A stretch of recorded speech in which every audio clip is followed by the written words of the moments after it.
for the Gamecocks that turns a 3-0 deficit into a 6-3 victory, or excuse me, a 6-3 lead. And matter of fact, that Ethan Petrie home run came right before the grand slam, kind of set things up there. Right. So they hit a couple of solos, and it was kind of all right. We didn't see but then they get people on base, and they came through with the big hit. So I mean, they hit the ball very, very well, and I think seeing the ball go out the park, seeing the ball come off the bat might do them some justice moving forward as they go against Arkansas. So, at least according to an Arkansas writer, it looks like that Ben Bybee I've not seen Dave Van Horn announce this officially. He very well may have. I just have not seen it. But it says Arkansas will start Little U sophomore right-hander Ben Bybee. Bybee started the season competing for the midweek starter role, but had a tender hamstring issue, which slowed him down. He then had a bout of mononucleosis and did not return until March 25th. Ben Bybee, the expected starter today, Preston, is 2-1 on the season. He has appeared in 9 games. He had 6 starts. He has a 6.00 ERA on the season. Has given up 26 hits, 18 runs, 16 of those earned on the season. Has struck out 31 and walked 9. Well, again, this is why it was so important for Chris Veach to go so long yesterday, because now they have essentially everybody that they need, almost a whole staff full of pitchers. They got Gainey, they got Good. Everybody's ready to go for this game. So if I'm Kingston and staff, push the chips in again. Do all you can to get another one and just figure it out game by game. There's, he said if they make a run, things could change in the RPI, whatever. So let's try and figure out everything you need to do to try and get a win on the next game. Yeah, you bring up Mark Kingston brought up an interesting point, and I know it's one that people are tired of hearing about. They don't want to hear about the RPI.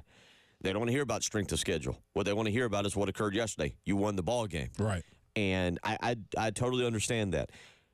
Mark Kingston did bring up the point about raising that RPI. If you can win these ball games, and Arkansas would enhance your resume, especially coming down the stretch here, if you can win the ball game. I assume, I have no idea, I should say, how a committee looks at that. If they just look at a piece of paper and go, oh, South Carolina beat Arkansas in the SEC tournament. That's a nice win. All right, move them up a line. Or if they go, South Carolina beat Arkansas, but Arkansas didn't throw Hagen Smith, their top guy.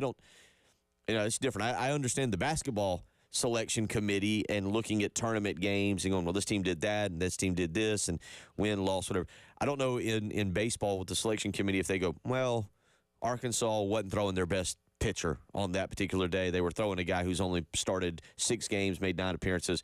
We don't give them as much credit for that win, even though the RPI bumps them up. Yeah, what you're hoping is that they're maybe just looking at numbers, looking at name recognition, seeing that you play in the SEC, seeing that you won a second-round game in the SEC, and they're like, oh, yeah, that's good enough. Yeah. So you're hoping they sort of breeze by the fact that it wasn't their ace. South Carolina, again, that game set for about 2 o'clock today. And again, the expected starter, Ben Bybee for Arkansas. On the flip side of things, as you kind of brought up, and you look at the numbers with this South Carolina yesterday, only using those 3 pitchers. It was Dylan Eskew getting the start early on for South Carolina. I'd like to say he did what you hoped he would do, which is get you an inning in a third, but he gave up 3 runs, 2 of them earned. Gave up 4 hits, hit 2 batters. He's struggled in his the Tennessee game last week. This one right here, not his best performances. He did get you to Matthew Becker, who gave up 2 more runs in the game, gave up 4 hits, and then you were able to get to Chris Veach. But the fact, I think, as we pointed out, you didn't have to throw a whole bunch of guys and use up some pitches and use up some arms makes you feel a little bit better. Yeah, absolutely. Because now you have a full arsenal. You have options as far as things are going. You don't have to stick with somebody longer than you have to. You can maybe take guys out when they're going through the lineup, maybe take somebody out before they get to the second time through the lineup when they're starting to catch on to them.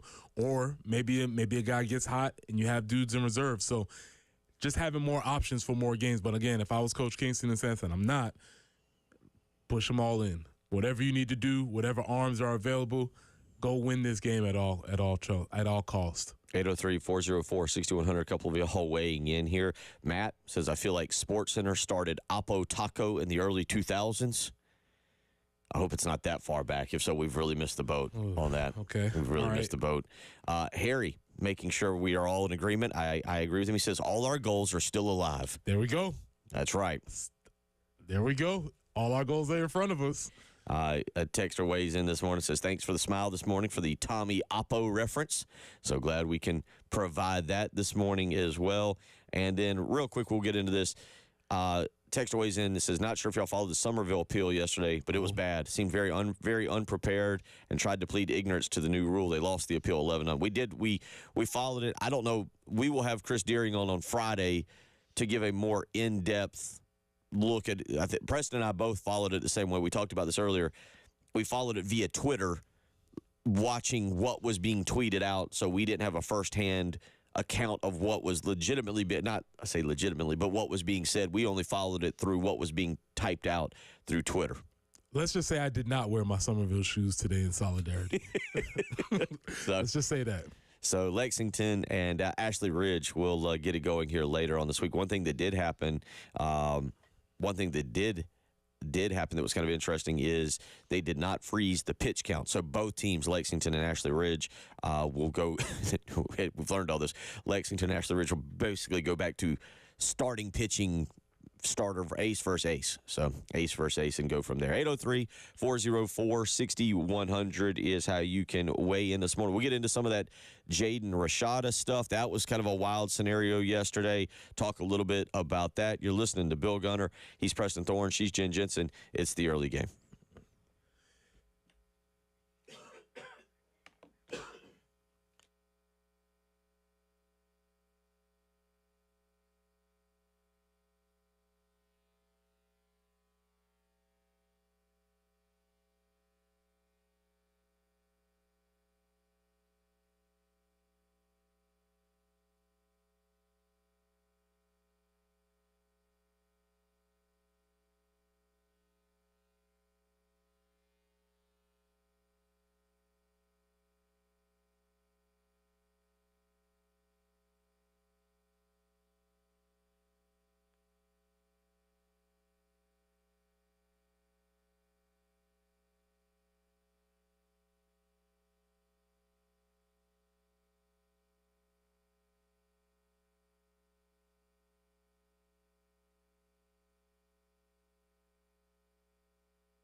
Reminder coming up in about 45 minutes. It'll be the Palmetto Citizens FCU Grand Slam giveaway. We will finally get to do it.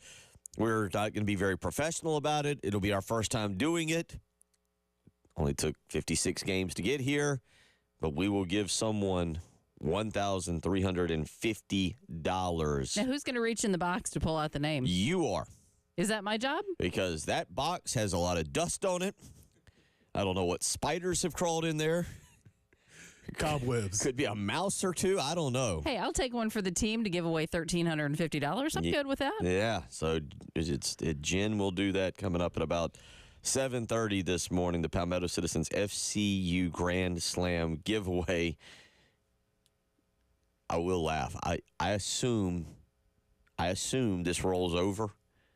I actually sent a note to Terry this morning and said, hey, so Do we start over? Do we start over or are we done? Because, I mean, hey, if they go on a run, a couple $100 could be one. I can't help but laugh if South Carolina hits a Grand Slam today and somebody then wins $25 tomorrow. Right. It's like, can I trade? But did we, the whole time I thought last night did we not laugh about this and think, okay, this has been an up and down roller coaster season, and did we not say this is when they're going to pull that Grand Slam, is in Hoover, where they tend to play their worst?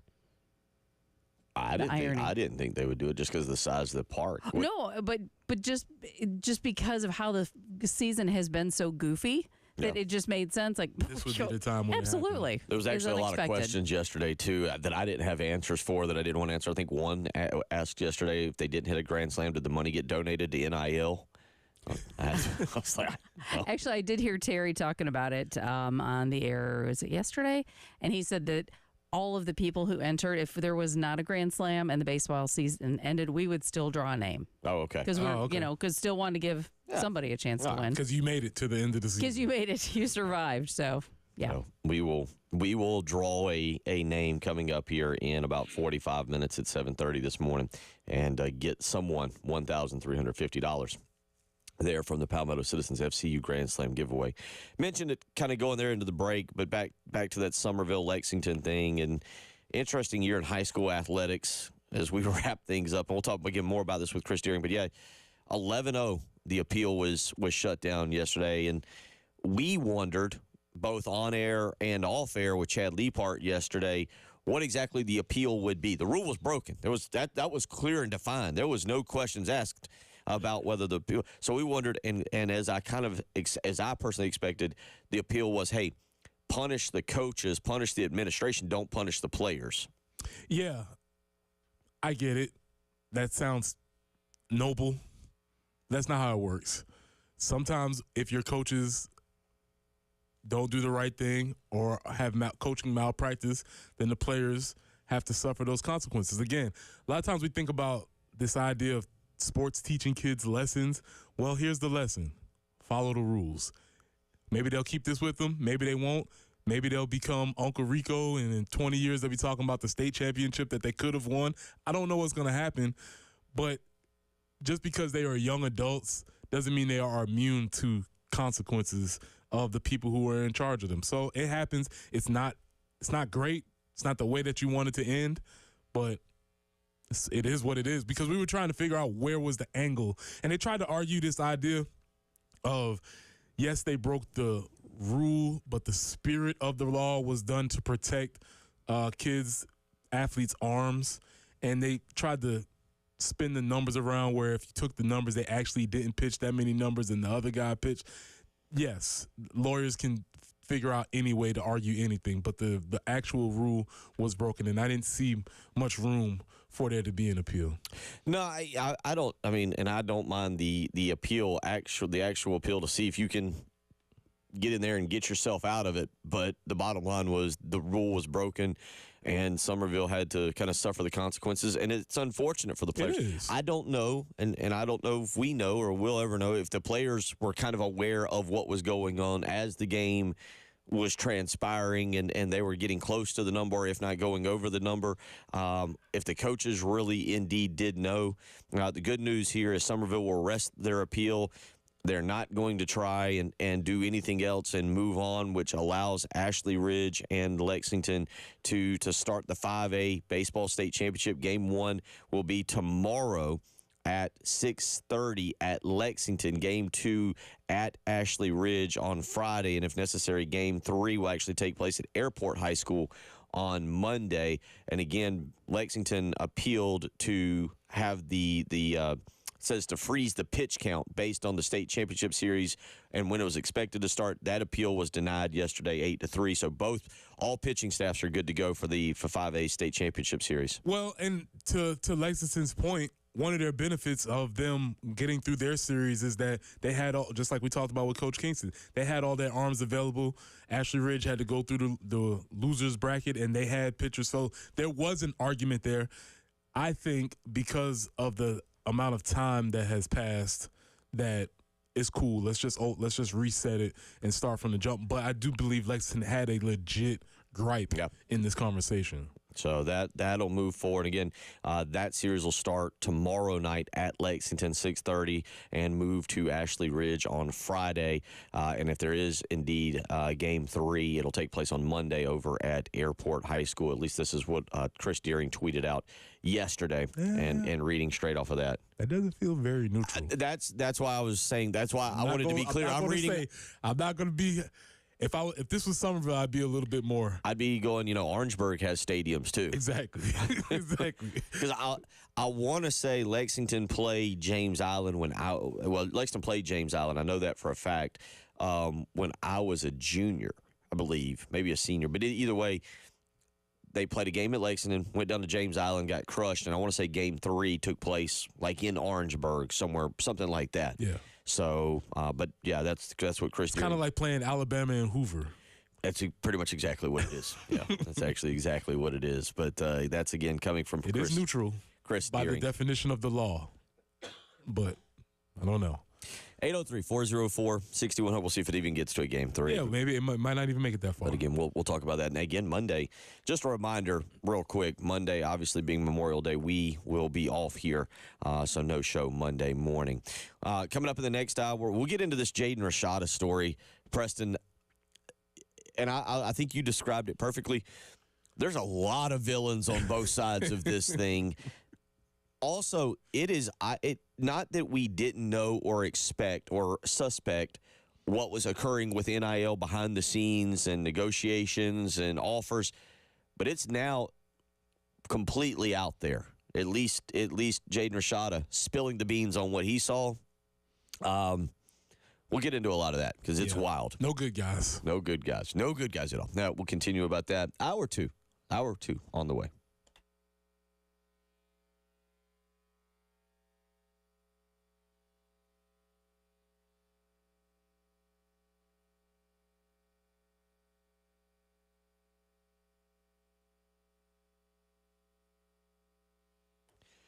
Bill Gunner for Corley Pool Solutions, who believes in providing the absolute highest quality swimming pool service at the most affordable price to you and your family. Servicing the Lake Murray area, Corley Pool Solutions has been in business for over 20 years. They know exactly what they're doing. It all starts with customer service, and that's telling you exactly what you're going to pay. Flat rate pricing, including all of the chemicals. You know exactly what you are paying for and what Corley Pool Solutions is doing to your pool to keep it looking beautiful, sparkling, ready to be used when the kids get out of school. So call and line up your maintenance today.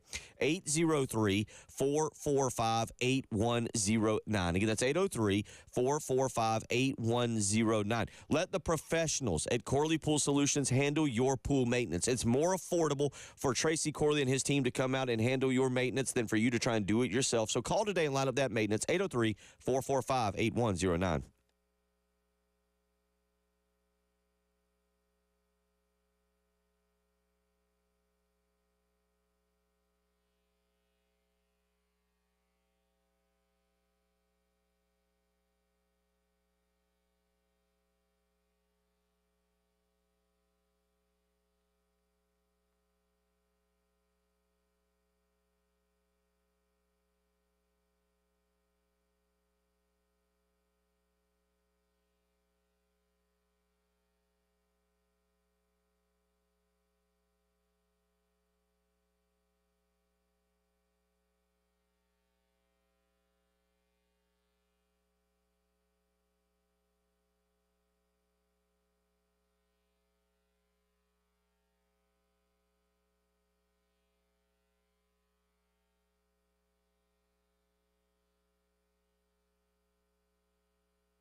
We have a report of an accident, Platte Springs Road at Kaiser Road, and still working an earlier tie-up, Trenham Road at Two Notch. So do be careful if you would out there this morning, Wednesday morning, looking for a high today of 89 under sunny skies. Then we hit the low 90s really to take us through the weekend, but some more clouds rolling in tomorrow. And then for the weekend, have those chances for afternoon or evening thunderstorms. But we have clear skies right now, enjoying that. It's 63 on 107.5 The Game.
And he hits this one in the air to center field, and back goes McCants, and he's at the warning track, and he's at the wall, and he'll leap, and he won't get it. It's gone. Cole Messina barreling up everything in sight. Fourth home run of the game for South Carolina. They get one of those runs back and make it 7-5. Funky Cole Messina. Oh, look at you on your A game this morning. I like it. Cole Messina yesterday in the 10-5 victory over Alabama. Messina, who's been very good all season, yesterday 3 for 4 at the plate, 3 RBIs, scored 2 runs himself, and walked another time. Very solid job by Cole Messina. Somerville's on Cole Messina. That's the last hit by Somerville this year. Well, I hope not. Yeah. He was tremendous yesterday, and he kind of Jamie's been talking about Cole taking on that leadership role and being a guy who the players can look to when you need a big hit, and he did it all day yesterday. Even the one that was caught, I think he was 3 for 4. Even the one that was caught, he hit hard and deep into a gap, and they just made a good play on it. So he was on it yesterday. So congratulations to him. Came up big when they needed. Also, boy, they were struggling on ESPN with the how should I say it? FCC violations. The field was mic'd up. Oh. And I'll admit I didn't catch any of that. I watched the game at a restaurant. Yeah. Watched it and then had to go pick up Austin If you weren't listening, the field was mic'd up, and let's just say Cole said that's big boy stuff. Okay. All right. Well, that's big boy stuff. I can agree with him on Several times he said it. And I was like, are we going to cut away from this or not? But they let him go.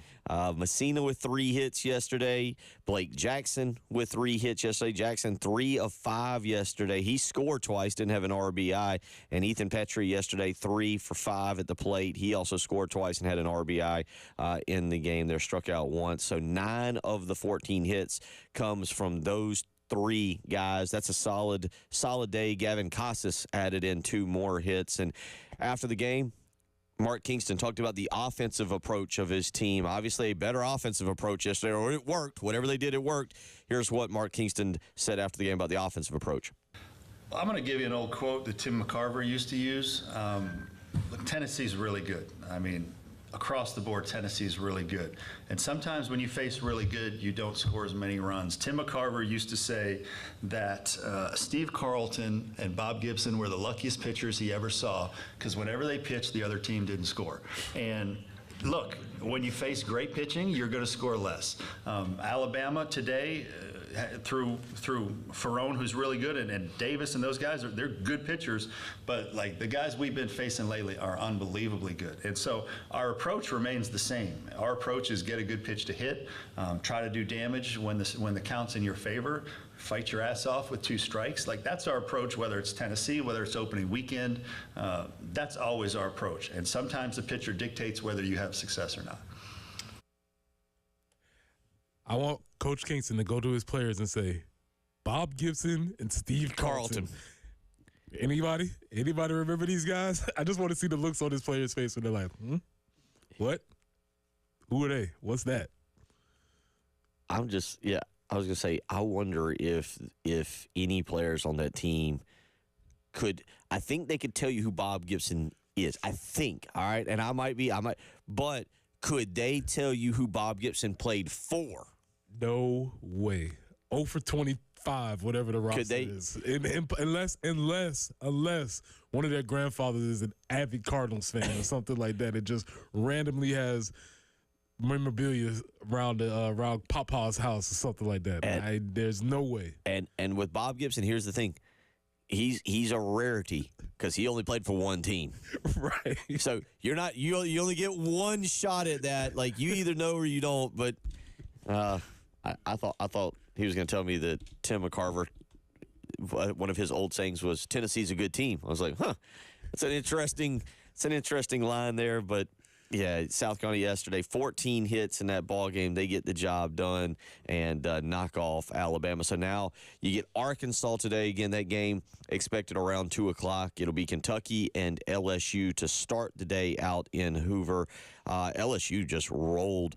Remember how good Georgia was supposed to be? Yep. Okay. LSU just rolled them yesterday. No problem whatsoever for LSU, who's playing good baseball right now, and they'll get Kentucky to start. You can catch that on the SEC Network. South Carolina and Arkansas again. Expected at 2 o'clock today. The evening or after the late afternoon session, Vanderbilt and Tennessee, and Mississippi State and Texas A&M. And Preston asked earlier, he goes, did something happen? Did the Georgia or Kentucky game start late? No. That's the fun part about this SEC tournament. You get just a few raindrops. You get one game that goes a few extra innings, and the next thing you know, Mississippi State and Texas A&M, they're expected to start around 9 o'clock tonight. Next thing you know, they're starting at roughly about 10:30, 11 o'clock. Yeah, because my experience was, and it's kind of how I take in a lot of baseball games. I listen to it on the radio, then I go into wherever I'm going, watch it for a while, get back in the car, running errands or whatever the case is, and they're just kind of saying like, all right, we're going to be starting here in 15, up 20, 30, at 2:30, we're going to be starting. And you just sort of hear that, and I was like, okay, so is there a weather issue down there? No, it's just baseball being baseball. Even on the time clock, baseball can still do baseball things. Just for the record, if South Carolina wins, I'm trying to follow this here. I've got the bracket in front of me. If South Carolina wins, if they were to beat Arkansas today, they would advance to the 4:30 game tomorrow. They would play the winner of Tennessee and Vanderbilt if they win. If they lose, if South Carolina were to lose, they would have the 9:30 a.m. game tomorrow against the loser of Kentucky and LSU. So keep that in mind.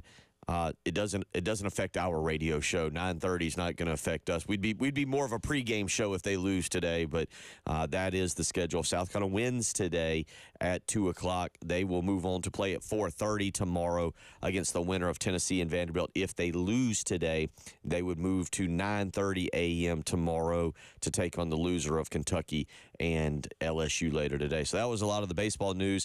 Last night also in the NBA, we are trying off air to figure out why Preston doesn't like the Celtics, isn't interested in the Celtics.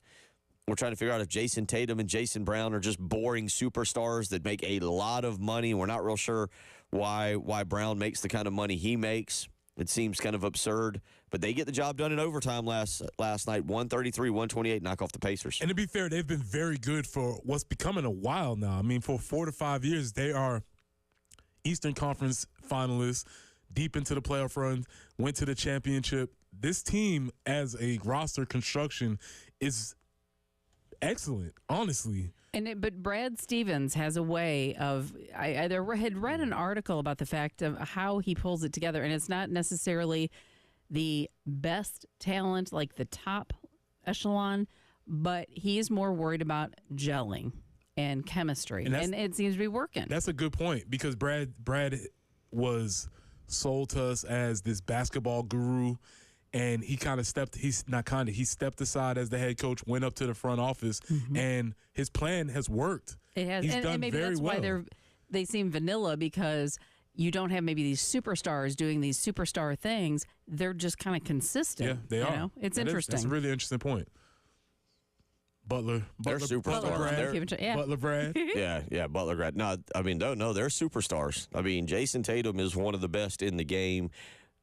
He's done. I think he does Doritos. I think he's on Doritos. I think he does Doritos. He had a potato chip commercial with the reason why I remember is because him and Asia they were doing the Ruffles potato chips. So he's around. Ruffles, yeah.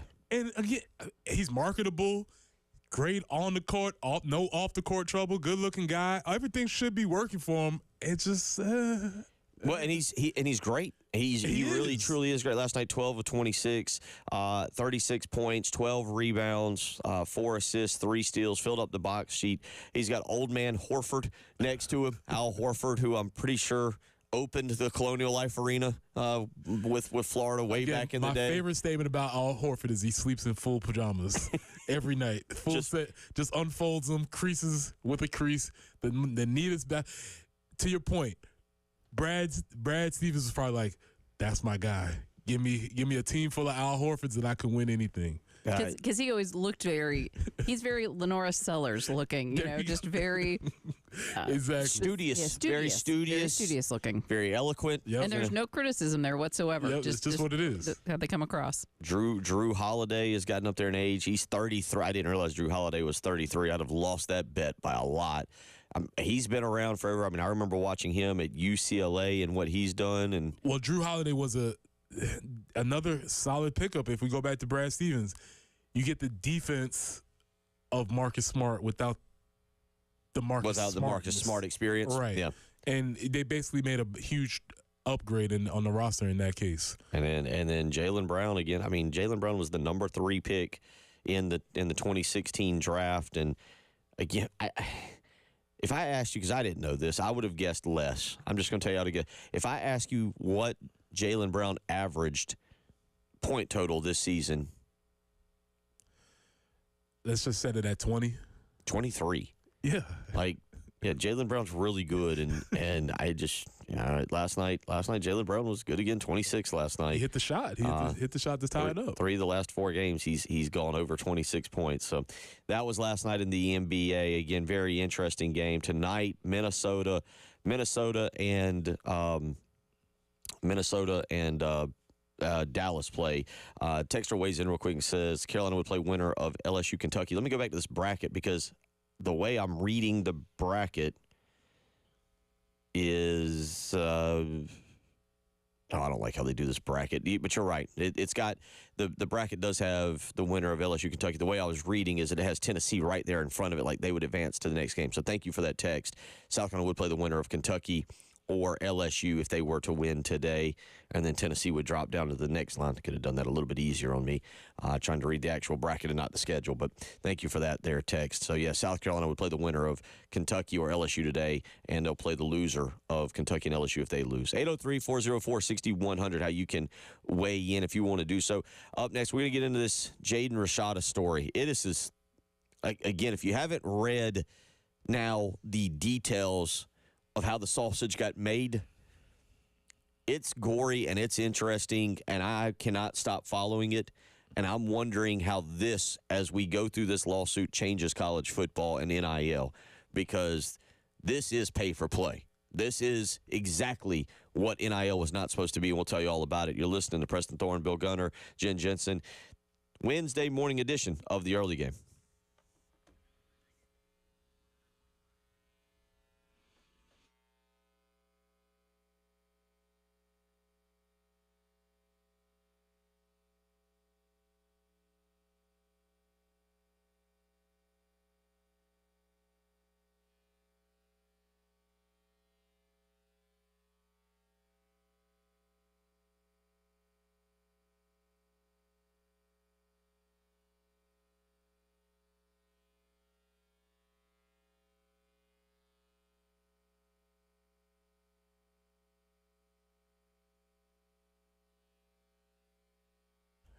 All right, y'all, it's 1 day until 100 days until the football season, which means you still have time, but time is getting short. So you need to call our folks at Integrated Media to get your outdoor setup ready. Now, what do you need to do? They can have Samsung Terrace TVs, get those waterproof Sonos outdoor speakers for TV and music, Wi-Fi that works both indoors and outdoors. Or my personal favorite, controlling all your devices from just one remote. So from home theater setup to adjusting your thermostat or monitoring your security systems from your cell phone, Integrated Media is the company that you need to call. So call Nathan and Michael at 803-948-8327. That's 803-948-8327. Or reach them online at integratedmediainc.com. That's online at integratedmediainc.com.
And out there on the highways this morning, we are seeing Platte Springs Road at Kaiser Road, an accident there. Also, Trenham at Two Notch.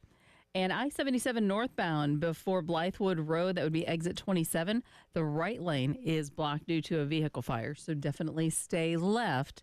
I-77 northbound before Blythewood Road. 89 for the high today. Sunny skies expected. Then we start seeing clouds rolling in tomorrow, and we stay in the low 90s through the weekend, but that pattern of scattered storms, especially in the afternoon or evenings, will be kind of into effect. But right now, 62 on the early game.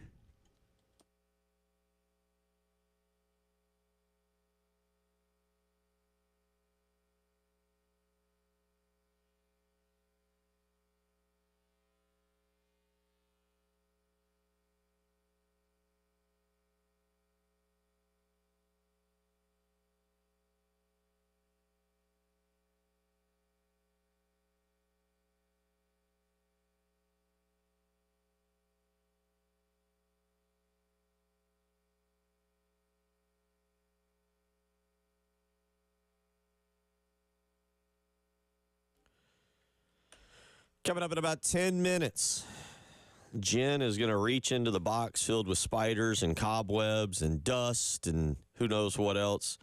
Everybody that signed up on 1075thegame.com and registered for the Palmetto Citizens FCU Grand Slam giveaway, Jen is going to pull the winner. Somebody's going to win $1,350 because yesterday, finally, South Carolina hit a Grand Slam. And we're going to celebrate. And again, we may beg that one person for money. We'll see. We'll see what happens. But that's coming up here in about 10 to 12 minutes. In the very next segment, we will do the Palmetto Citizens FCU Grand Slam giveaway. Some lucky winner who registered is going to win $1,350. Chump change compared to what Jaden Rashada was going to make. Chump changed. This story, if you didn't follow it yesterday, I don't know where the lawsuit's going to go. I'm not 100% sure if it'll amount to anything. Billy Napier is being sued in it. Some Gator boosters are being sued in it. The University of Florida is technically not being sued. The university is not being sued, nor is, to my knowledge, the way I read this, is the athletic department. But there are several people named in it. And again, the big one would be Billy Napier. But Preston, I read this story yesterday about how basically Miami had a signed contract with Jaden Rashada for an NIL collective deal for him to go to the University of Miami. He had indeed committed there. And then Florida basically stepped in and had and offered him a more lucrative deal to go to Florida. And he accepted. And I mean, this is the equivalent of this isn't NIL. This is not what NIL was. I don't know what I'm searching for to say on that, but this is a contract negotiation and bidding war by two teams for one of the top quarterbacks in that particular recruiting class. Yeah, it would be, except in professional sports, it wouldn't be this messy and you wouldn't have all of these different nefarious players coming into play. So you're right in trying to struggle for what a word is, because there's really no other world where this exists. Let me be very clear up front. We live in a overly litigious society. People sue for whatever. That's not a good thing. However, this particular lawsuit, even if it doesn't come to fruition, I do believe is a good thing, because it's exposing the underbellies of a lot of these systems that most of us have no idea of what's taking place. So I do think having this stuff being brought to light is good. All of that being said, I do think it's a good thing that this lawsuit is being filed. I will also say again, there's no good guys in this story. There's no victims. There's no good guys in this story. It's just a very bad system in which all actors really played their roles. Because let's start with Miami. The mega donor, the donor from Miami, John Ruiz, who has this nefarious company, Life Wallet, which we don't know if it's a real company, it's a medical company, are they dumping stocks? We don't know what that money is about. So there's that guy. Then you have Florida, who comes in with another collective through a different company who are offering more money. That's that guy. Then you have Jaden Rashada, who is fielding these offers, who signed a contract with one person and then decided, oh, that contract wasn't good enough, I'm going to re-sign with another. Then you have Billy Napier, who is named by name in the suit. And his specific action was that he allegedly, have to make sure we're clear on this, he allegedly told Jaden Rashada that once he signs, by signing the letter of intent, if you remember during signing day, there was a little bit of a holdup. Right. There was a delay. Then once he signs this contract, then the mega donor from Florida will be wiring X amount of dollars. $1 million. $1 million. Yes, that's it. That is important to say. So let's give you a little bit of a timeline on this. Jaden Rashada committed to Miami on June 26, 2022. In the complaint, in this court filing, Jaden Rashada signed a $9.5 million NIL deal with Miami booster John Ruiz, the founder of Life Wallet. Jaden Rashada, from what, if I'm reading this correctly, legally got out of this contract. He paid Ruiz back $150,000. Yes. Okay, now that's the start. Hold on. We'll get to that. $150,000 to get out of the contract. Which, come on. So again, the cash The quarterback, the $150,000 helped him avoid litigation, so he got out of that contract. Well, where did the $150,000 come from? It is reported it was provided by a big-time Florida donor, a big-time Florida booster who is indeed named in this lawsuit. His name is Hugh Hathcock. He is the owner of a automotive company, Velocity Automotive. What is that? An automotive company. Cool. All right. So this is the start of it. This is where all starts here. Hugh Hathcock, who, by the way, and I'll admit this is where it gets a little murky for me a little bit at times. Hugh Hathcock also appeared to have started a collective, a Gator collective called the Gator Guard, that has since been disbanded and is no longer operating. But Hugh Hathcock provided $150,000 to Jaden Rashada so that he could legally get out of this contract with John Ruiz for $9.5 million.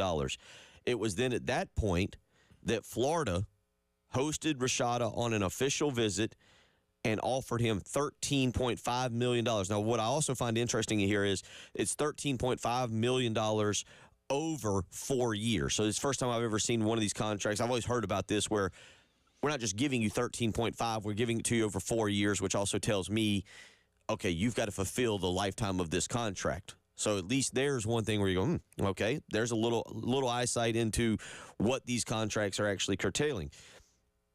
It gets more interesting because now then there became signing bonuses. Mm-hmm. There became signing bonuses.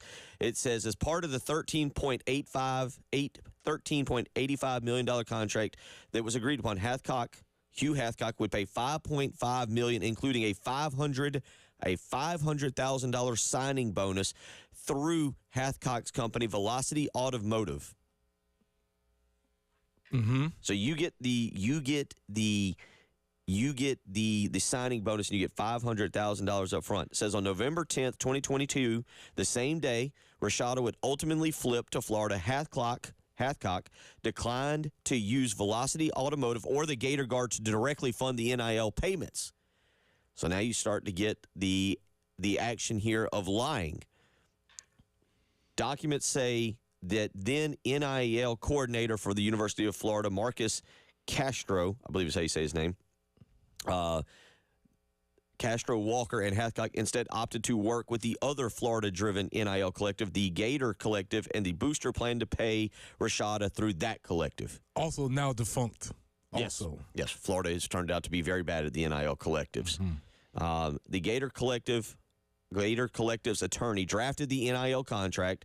Later in a phone call per the lawsuit, said Hathcock would wire monthly payments to the collective and ultimately to Rashada.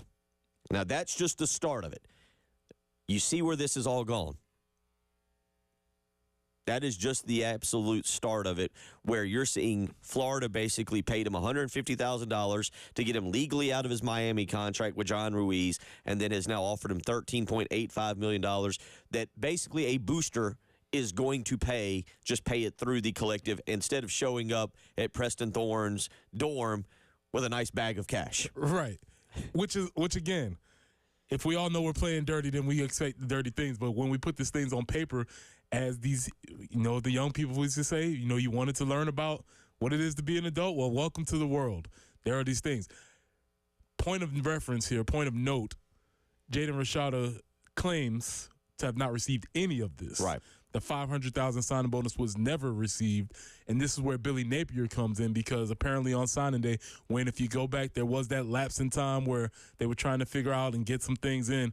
Billy Napier allegedly told Jaden that once he signs, that big donor will wire the money in the form of $1 million to Jaden. That's the story. So if you listen to that whole convoluted mess, you probably come to the same conclusion that, hey, no good guys here, right? Everybody's trying to play the system. All these things are happening. But like I said, as I started out top, I think this is a great thing that this is being brought to litigation. Who knows how far the suit will go? But to get these details and to help give us some more insight into some of these underworld things that are happening. We will continue on this. There is, Preston pointed out, there's more here. And again, what becomes fascinating is now you're seeing, I don't like using the term, but I'm going to continue to use it, how the sausage has been made in terms of wiring and getting this money to these NIL prospects. And when you see these massive deals, now all of a sudden it's kind of there in writing. Again, we'll see where the actual lawsuit goes.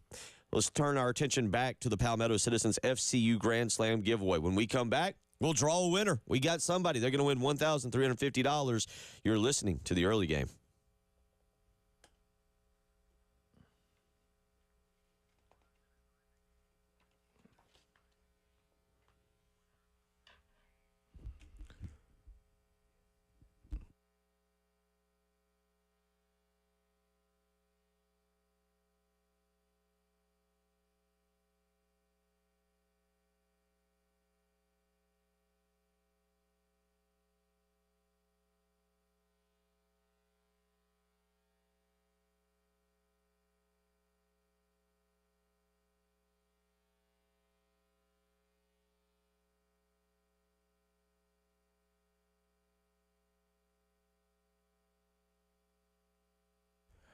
Are you tired of living with chronic pain, knee pain, joint pain? Well, listen carefully because now there are new regenerative treatments. QC Kinetics is the nation's leader in regenerative medicine and is now open, giving lasting relief to people with joint pain with no surgery, no drugs, and no downtime. QC Kinetics has over 100 clinics nationwide and has treated thousands of patients with incredible success. Their advanced protocols are an exciting way to manage pain from arthritis and injury without surgery, steroids, or pain pills. So if you got pain in your knees, shoulders, hip, or back, you need to check out these new treatments. They can actually help your body restore and repel yourself. Call now to schedule your free consultation with the local medical professionals at QC Kinetics. The number is 803-281-6860. That's 803-281-6860. 803-281-6860.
I-77 northbound before Blythewood Road, there's a vehicle fire. The right lane currently blocked, so definitely stay left in that area. Weather-wise, going to be pretty nice today. Sunny, warm, 89 for the high. Then we hit low 90s for several days, but clouds roll in. By Friday, we start to see those stray storms, chances of afternoon and evening storms throughout the Memorial Day weekend. But right now, it's pretty nice, sunny, and we're looking at 63 on 107.5 The Game.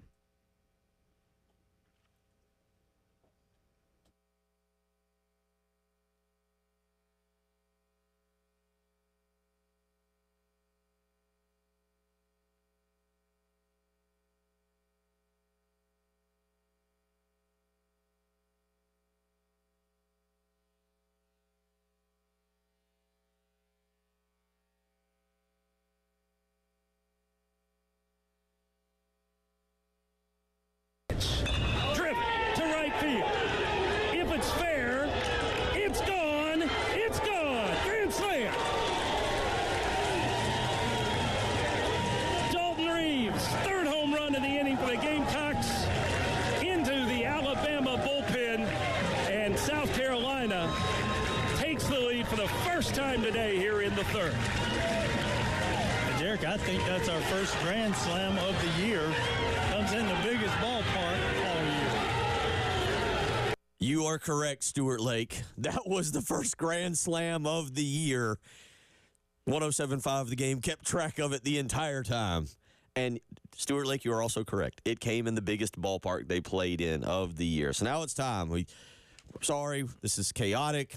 We don't know what we're doing because we didn't do it all year. It took all the games to get here, but we finally get one, a Grand Slam yesterday, and we're going to pull the winner. Now, the Palmetto Citizens FCU Grand Slam giveaway. Thank you to Palmetto Citizens for sponsoring this. It's been a lot of fun. I still remember the day that we were going into one of the games, and it was $1,075. And Jen said, that's our call letters, 107.5. Has to be. Has to be. So Jen is going to pull now here the Palmetto Citizens FCU Grand Slam giveaway, and then we will contact that winner here in just a while and let them know they have won $1,350. You ready? Yep. We've got all they have had to fill out each sheet and put them in this box down here. Actually printed them all out and cut them. Print them all out and cut them, yeah. All right. I know I didn't do it. 9:02, I get out of here. All right. We have a winner. All right, we've got a winner. This is a big, fancy deal. Live. I always want to do this, and the winner is Live radio at its absolute finest here. All right, let's see. Philip Madison. I just realized, why are we letting me announce the name? That was a wild decision by management to let me, of all people, announce the name. Philip Madison, Mattison. Philip Madison has won the Palmetto Citizens FCU Grand Slam giveaway. We do have your phone number and your email, Philip, and Philip is not. If Philip is not listening right now, we will contact Philip Madison again. Mattison is how you spell Philip's last name. So if you know Philip, let him know, or hit him up for money. Tell him you need groceries. Hey, Philip, we got a question. Yeah, so Philip Madison, Jen will be reaching out here shortly. Again, I got the phone number here, and I've got Philip's phone email as well, so we will be in touch there. So there you go, Preston Thorne. We finally have a winner, and by the way, I've gotten confirmation that will wrap up the Palmetto Citizens FCU Grand Slam giveaway. Does not start over again today with $25. Thank you to Palmetto Citizens, to Mr. Robert Dozier, CEO there of Palmetto Citizens. Thank you again to everybody over there for a wonderful contest. A lot of fun. Made it a little more interesting because we had to carry it out all the way to SEC baseball tournament. Yeah? No? All right. I'm sorry. I was just lost. I'm looking at how slimy these two companies are. I've been doing a compare and contrast between Life Wallet and Velocity Automotive, and the word salad of which these companies are combined is basically, if one of these companies calls your phone, it should say scam likely, scam alert, scam likely. So let's go back to this. Yeah, this is such a wild. Again, if you haven't followed it, take a few minutes out today, read some of the articles that are coming out, because I will say this. I think you're going to read this, and it's going to turn you more off. It's going to turn you off more from NIL and college football and where it's at. I, as a person who loves college football, as a person who's very, very excited about how many days until college football comes out on July 16th that I've now purchased? 55 days. 55 days. It even makes my stomach turn with what I see college football becoming. And we've all talked about it. We all kind of it's kind of like the whispers, like, oh yeah, this NIL's bad. It's pay for play. It's guys. It's boosters. It's NILs. It is doing whatever you can. It is the world of college football, and you're either going to compete and you're going to be a part of it, or you're not, and you're going to get run over. The train is on the tracks. It's coming down, and you either join in, you hop on the train, or you get run over or left behind. And Miami and Florida now, according to Jaden Rashada, and I'll be interested to see how Miami responds to this. I'll be interested to see how Florida responds to this, because here's the other part, Preston. This is where we're going to take it with these companies. I mean, how is this not paying for a player? Because let's start with Mr. John Ruiz. Okay. Mr. Ruiz has Life Wallet. Yes. What is Life Wallet? Let me get back to this. Let me get back, because I can get back to Life Wallet. Life Wallet is. Are you ready? Let me take a breath. Founded in 2014, Life Wallet is a Medicare, Medicaid, commercial and secondary reimbursement recovery leader, disrupting the antiquated healthcare reimbursement system with data-driven solutions to secure recoveries for responsible parties. Got it all in one breath. Got it all in one breath. So that's what Life Wallet is. However, the first thing on Google when you search John Ruiz Life Wallet, failed to pay helicopter bill of $200,000. That's the first thing. Those helicopter bills. And then the second thing is he also failed to pay another bill. And then the third thing is stock. We may not know exactly if this is actually really stock, which he's been selling people. So that's Life Wallet. Hold on just a second. We're going to stay on this. We're going to stay on this. But Jen has done her due diligence, and we are joined now on the phone line by Philip Madison, the winner of our FCU Grand Slam giveaway this morning. Philip, welcome in. Congratulations. Hey, what's up, guys? Pretty wild. Congratulations, man. Who would have thought when you filled out that paper? When did you fill it out? When did you decide, what month or around what time did you fill that out? Well, I think it's kind of like the lottery, you know, when it balloons up to a certain amount, you start paying a little more attention. I think once it hit around that $500 mark, I said, maybe I should get involved in this thing. Okay, fine. So that had to be early April, I think. That had to be sometime in early April. So were you watching the game? Did you watch the game yesterday? Yeah. Well, I actually listened to it while I was at work, but as soon as that home run or that grand slam win, I kind of threw my hands up and immediately thought about this contest. There you go. You could have been in the company group text then, because there was a lot of people that were like, hey, finally. Then there had to be planning to do all of this. It was very chaotic. But congratulations to you. Quick thoughts on South Carolina in this run here at the end of the season and now picking up the victory in the SEC tournament. You know, yesterday, a lot of optimism after, you know, the last 2 weeks, but it kind of looked like some of the pitching and hitting came together, which is what everybody's waiting for. So I think we got a pretty good shot. There you go. Let it ride. I don't know if there's a line on the game today, but I say let it ride. See what you can double up. Or do you have something you actually it's summertime. Do you have kids? No kids. I'll fight the urge to spend it on bills and maybe try to do something I enjoy. Yeah, do something nice for yourself. Do something nice for yourself. Yeah, enjoy it. Philip, congratulations, and hope you have a great time. Look forward to hopefully we hear from you more in the future since you listen a good bit. I understand you heard your name called. I did hear it. I actually I was stuck in traffic, but I was getting out of the car for work, so I had to pull it up on my phone because y'all were announcing it as I was walking in. So it was pretty wild experience. I'm glad you still went to work today, Philip. Good job. We appreciate it, man. Have a great rest of the day. All right. Thanks, guys. Take care. Big winner. $1,350. Again, thank you so much to Palmetto citizens for being a great part of this promotion. It's been a lot of fun. We'll come back. We'll get back into that next. We'll tell you about Velocity Motors. Get ready. Oh, boy. A lot to do. You're listening to the early game.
Bill Gunner for Mid-State Roofing. For nearly 30 years, Larry Leitner and his team at Mid-State Roofing, they've done a phenomenal job of making sure that the roofs, both for industrial and residential, are taken care of, and they're keeping your operation dry and running long into the future. And the best thing that they do, 24 hours a day, 7 days a week, they're ready to take your phone call. So it might be midnight and you discover a leak.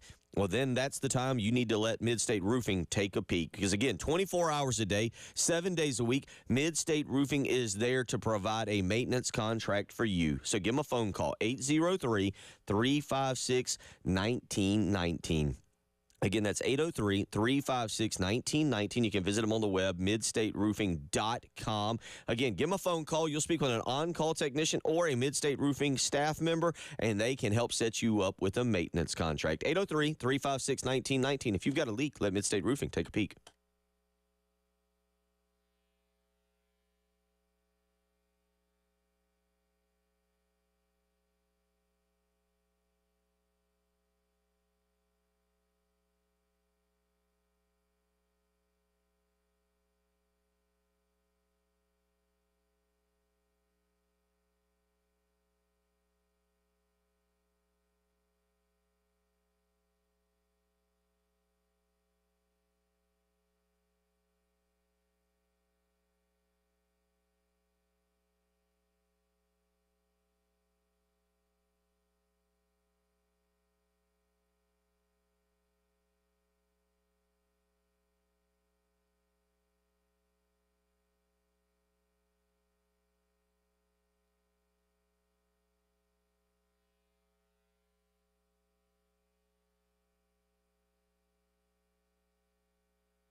Again, congratulations, Philip Madison, who just joined us there momentarily, the winner of the Palmetto Citizens FCU Grand Slam giveaway, $1,350. So if you know Philip Madison, well, you can get in touch with him right now if you need a few dollars. $1,350. Again, good thing he went to work today. Good for him.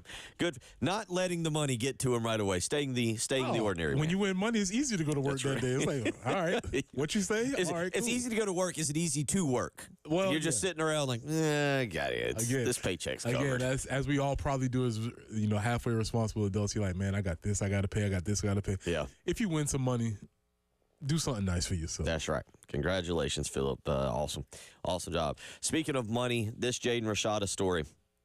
Not good. Wow. It's and there's a lot of different tentacles to this thing as it pertains. I mean, look, we haven't even gone down the rabbit hole of you went to Arizona State, then you went to Georgia. What are you doing here? Like, Georgia, what are you doing dealing with this guy? Look, Jaden Rashada is not a victim here.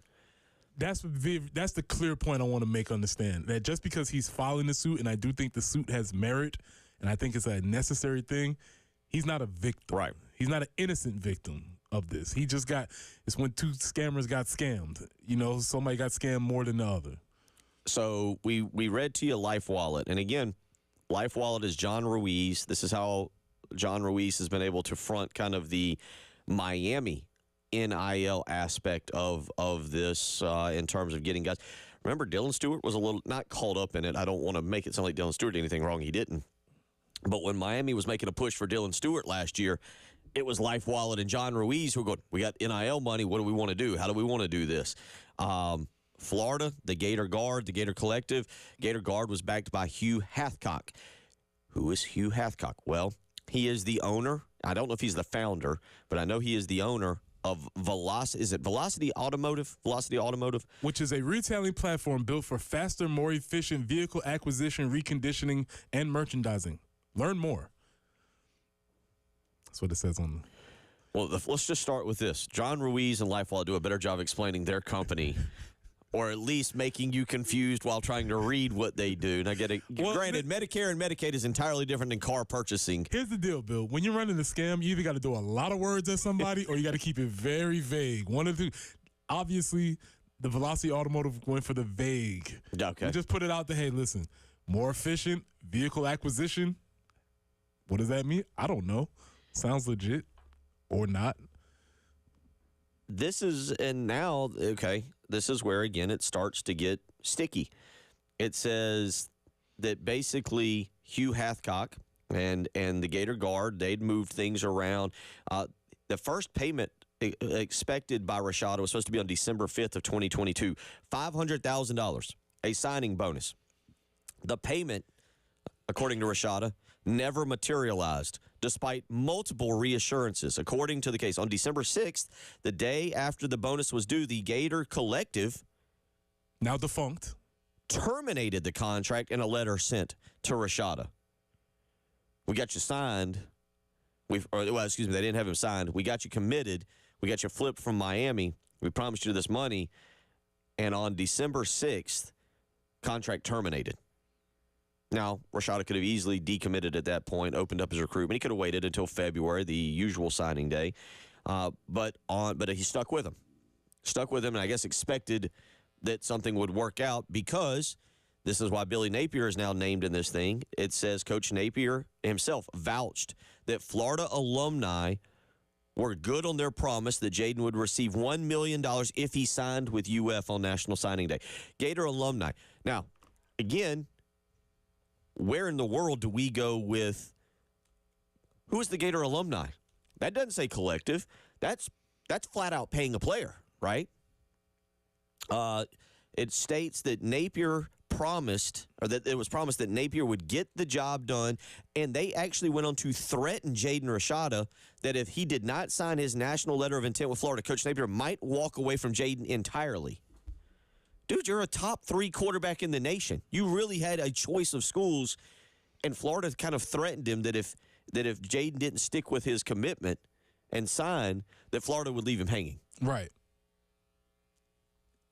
And so, one, he could have taken his talent somewhere else if that's the case, because anybody else would have won him as he went to Arizona State, as he went to Georgia.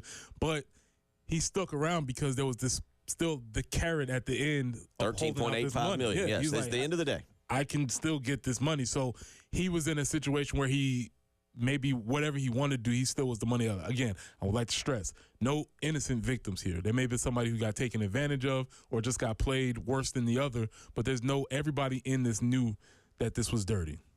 According to the lawsuit, the 4 defendants defrauded the quarterback by falsely promising $13.85 million contract when knowing the agreement would not be fulfilled, and neither they nor Hathcock had any intention of fulfilling it. The complaint also cites false statements that were allegedly made to Rashada, including the $1 million payout he would receive for signing the national letter of intent. We'll continue to follow this one. It is wild. Hour 3 on the way. Kip Balknight will join us at 8:15 this morning.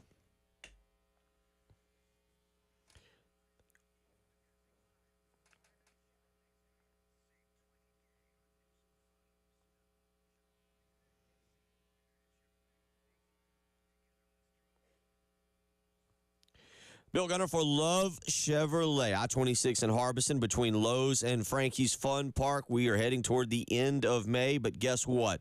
The deals at Love Chevrolet are still in full bloom. It's the Springtacular sale taking place, and right now Love Chevrolet has got exclusive specials on Suburbans, Tahoes, Silverados, Trailblazers, and it's time for you to go check them out and see what a great new vehicle can do for your summer vacation. You can get behind the wheel, feel the possibilities, the new adventures, the new roads, the new destinations, and I tell you what, you will not be disappointed, because at Love Chevrolet, with over 14 acres of brand new Chevys to choose from, plus the $1,000 low price guarantee that guarantees they will beat any competitor's price, or they'll write you a check for $1,000.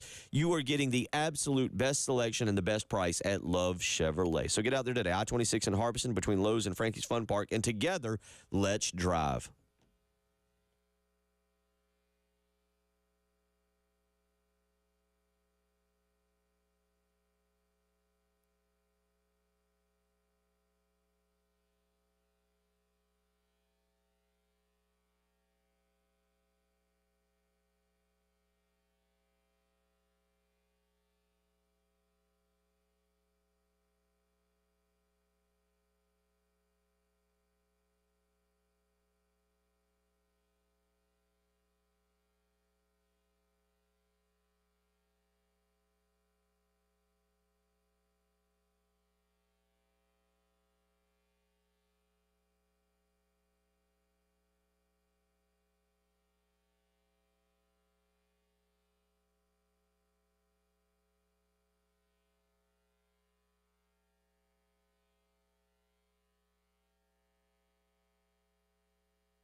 Cedar Crest at Chunach Road, an accident to let you know about. Also, Highway 1 at North Grampian Hills Road.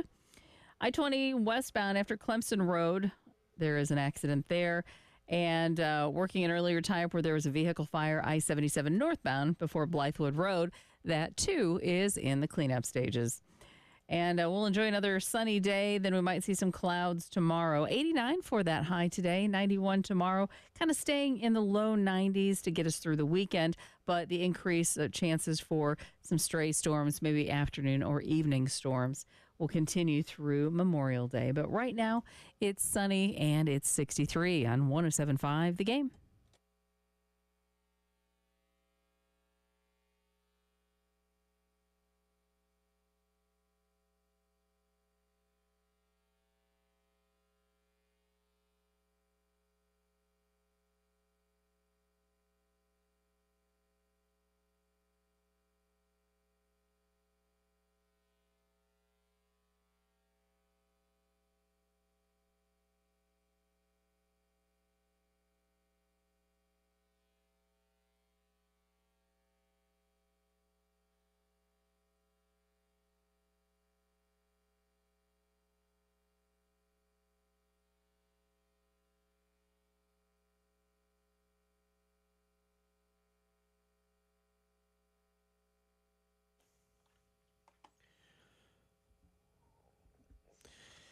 $8 a.m.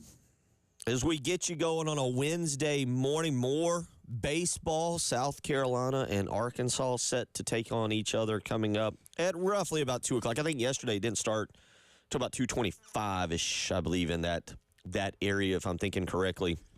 So it'll be all dependent. LSU and Kentucky will get going, and that could be an offensive explosion. LSU playing really well right now, and if that takes place, maybe push the game back a little bit. But LSU, Kentucky, 10:30 a.m. From Hoover. South Carolina then set for a 2 o'clock game against Arkansas. We'll talk more about that coming up in the next segment. Kip Bulknight will join us, and we'll get his thoughts on pitching, because I don't want to sound mean, and that's not my goal in what I'm about to say, but I also think it might be fair. Pitching has struggled the last 6 games. Okay? Yeah. And yesterday might have just been, we're kind of putting lipstick on a pig, if you will. That's a good one. To kind of, hey, they won. They won. I think they're in the NCAA tournament. It doesn't solve the fact that I think you still have issues with your pitching. Very true. I think all of that, everything you said could be true, and I think all of that is fair. What I've been trying to figure out all season, and maybe Kip can answer this, and I keep going back to this. I was joking about, how do you like to win games? Do you like to win pitchers' duels? Do you want to win? Every team has to have an identity, and what this team has struggled with is how do they win games? It seems as if the pitching is going to continue to be fair, average, or struggle, they're going to have to light it up at the plate like they did yesterday. Now, is that possible? Maybe. But I think that's going to be their path to victory, and it's going to be them scoring a lot of runs. Let's actually let you hear from one more thing from Mark Kingston. I want to go back to this Jaden Rashada story because some of y'all are texting in on it. But this is Mark Kingston yesterday, and part of this is he talks about putting the past 2 weeks behind them, getting the past 2 weeks behind them. And here's what Mark Kingston had to say yesterday after the game and putting the past 2 weeks behind them. Jen? Nope. Let's play clip 6, please. Putting the past 2 weeks behind. There we go. Yep. I'm sorry. I was editing the video. What? Oh, good. Okay. Well, we're going to have to do it. I'm sorry. We're talking about Mark Kingston, and let's talk about letting him yesterday after that win, putting the past 2 weeks behind him. Be clip number 6 there. We'll come back and discuss that for just a second. Yeah. Part of my speech to the team this morning was I keep getting asked that question, how are they going to recover from a tough couple weeks? And with all due respect, I told our team, people that are asking us those questions don't really know what you guys are made of, don't know what's going on inside this building, don't know the investment you have all made to support each other for the last 10 months, starting on the first day of class. And so We are very intentional about trying to build a group of guys that know there are going to be ups and downs in this league. Very few teams will ever go through this league unscathed. You're going to have ups and downs. Sometimes if the schedule falls a certain way, they're going to be early. Sometimes if the schedule falls a certain way, they're going to be late. But they're coming. And so you have to build the right foundation that they'll be able to handle it when they do come. Baseball is a game that demands consistency and a certain calm and a stable mindset. And so we've always emphasized that to our guys, that that's where we have to be. And I think that allows you to deal with the downs until the wave comes back to you and you start to experience some of the ups. If you're going to experience ups, now's the time to do it. It's postseason play. It's postseason play. And look, yesterday was great. I think it locked them into the NCAA tournament. May have locked them into a Clemson regional. I'll be honest. I think that would be a nightmare for Clemson. You've got a South Carolina team who has been scuffling, is kind of staggering to the finish line. Maybe coming off a run. Maybe coming. Well, I say that if you're Clemson, you're gonna be a top 8 national seed. I feel like that would be all the pressure on you. I feel like that would be no pressure on South Carolina if you go up and you knock off Clemson, or if they don't get out of their regional and you win it. That's what I'm saying. That the face that you could have seen on the live stream that Preston just made, yeah. But with that being said, this team still has flaws, and at least as of now, as I see it here at 8:05 a.m. Yesterday, I'm going to read this to you because we don't have the audio, but I'll read it to you. Mark Kingston was asked about the starter for today. He says, I have to talk to Matt. I would not be surprised if we use a very similar strategy, try to get guys in and out. It's been successful for us, and it was again today, but I think I also have to see how the game's going and developing just like we did today. He does go on to say that he's uncertain if Chris Veach would be available. This is Mark Kingston after the game yesterday. He said he threw 67 pitches. That's incredible for almost a 6-inning outing. We'll see. Just have to see how he feels, have to see where the game needs, and we'll go from there. So, and that's why I'm really interested to talk to Kip about how that, what's recovery, how does the pitcher feel when he's coming in that situation, what was asked about Chris. I would like some insight into that performance, but make no mistake about it, that performance by Chris allowed the opportunities that they will have moving forward, because now they have all of the arms available. If they have to go to anybody or if they have to make sudden moves, they do have those options available. So we'll talk with Kip coming up in the next segment. Kip Balkenhard will join us in the next segment. We'll talk about that. We've been talking a little bit about this Jaden Rashada story, and this is something, Preston, I think that we'll talk about a good bit moving forward as we get more details on it. And some of y'all are weighing in. Number one, David weighs in and says, am I supposed to feel sorry for either of the parties in the lawsuit? Because it's really hard for me to. And then he puts LOL. No. Everybody got played. Everybody played each other. What is it? I feel like, what's the American Hustle? Was that the one that was people scamming people on scamming people? I believe that was the one. I could be wrong. That might have been another. Sense. Or I always go back to the Spider-Man meme. Yeah. the internet Spider-Man meme. Somebody correct me if I'm wrong. I want to say it was, I could be wrong with that American Hustle with Bradley Cooper, and there's a bunch of good actors in that thing. But I think Will Smith had a movie like that too, where they were getting schemed, and then he ended up getting schemed. The girl was the one that was scheming everybody. Yes, you're right. It is very difficult to feel sorry for anybody, and that's not what I'm advocating for. I'm just saying I think this is a good step in exposing some of the underbelly of this industry. Well, and RJ weighs in, and this is where I agree. He says it's crazy. It's a crazy story. And I said, but this is not, and he puts not in all caps, NIL. It's 100% pay for play. And yes, I mean that is exactly what this is. This is buying a recruit. This is Wild West 1980s SMU battling Texas A&M and Oklahoma and Texas for Eric Dickerson. And the difference is back then it was it a gold Camaro, I believe. Somebody correct me. I think it was a Camaro. And this is $13.85 million versus $9.5 million. Oh, and by the way, he's now at Georgia. Like, if you just want the third tentacle of this, Jaden Rashada is now at Georgia. Which, by the way, they could have offered him $25 million because they never intended to pay it according to the lawsuit anyway. So that's why when you heard these numbers come out, you're like, that seems outrageous. There's a big gap in there. Well, they never intended to pay that. And so, again, I want to be very clear. I don't feel sorry for anybody in this situation. However, I do think it's a good thing that litigation is coming, that this industry, the underbelly of this industry, is being exposed. and also this is when everybody's not operating like this. There are some above the board players and players that are getting fairly compensated, whatever. But there are some seedy players when you start talking about, again, I joked about it reading those contracts, but all you got to do is Google John Ruiz from Miami and see what his business situation is, and that's kind of some of the faults, unfortunately, that you're dealing with. Thank you, Michael. He said Dickerson had the Trans Am, not Trans Am, and it was called the Trans A&M. But yeah, I'm with you.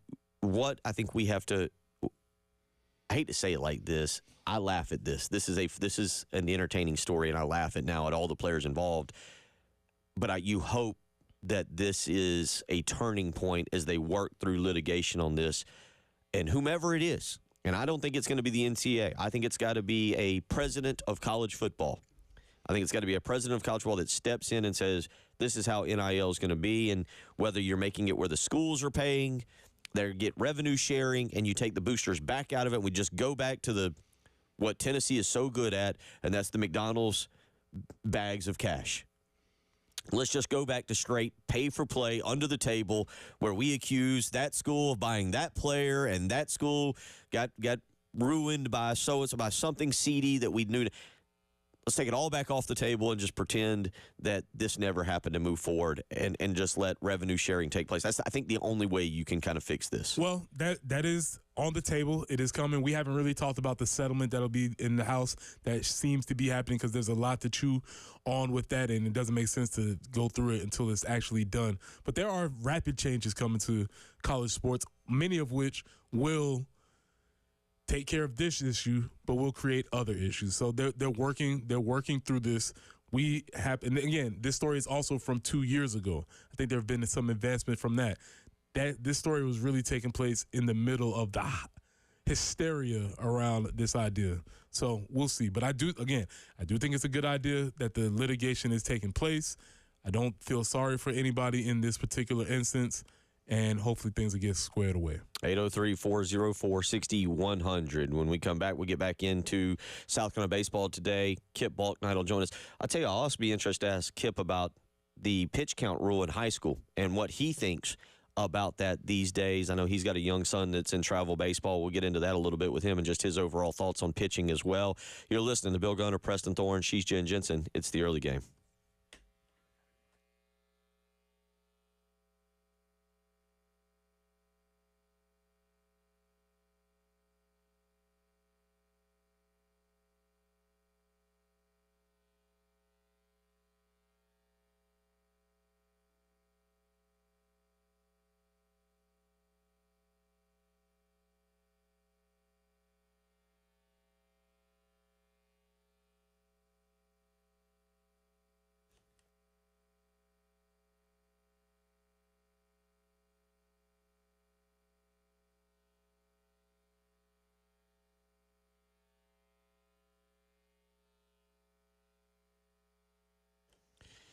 Bill Gunner for the Mortgage Guru, Jacob Crowder, and First Palmetto Bank. I can attest to this. Jacob Crowder is indeed the mortgage guru in this market. Just a few years ago, I used him to get a great interest rate, get a great loan from him, and he was fantastic with it. Did a great job setting up all the paperwork, making sure everything was in order, and we ended up closing on my condo, and it's absolutely fantastic. Now with First Palmetto Bank, Jacob can do the exact same thing for you. You need to check out him, give him a phone call, and see what options are available. For example, if you're thinking about building a home later on this year, check out a no-nonsense construction loan to fit your needs available at First Palmetto Bank. Call Jacob Crowder today to learn more. 803-719-1005. Or you can email him, the letter J, Crowder, CROWDER at firstpalmetto.com. Contact the Mortgage Guru today and learn more. 803-719-1005. That's Jacob Crowder.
All right, out there on the highways this morning, we are encountering a couple things that we need to let you know about. Universal Drive at Garner's Ferry, also Leesburg Road near Trotter.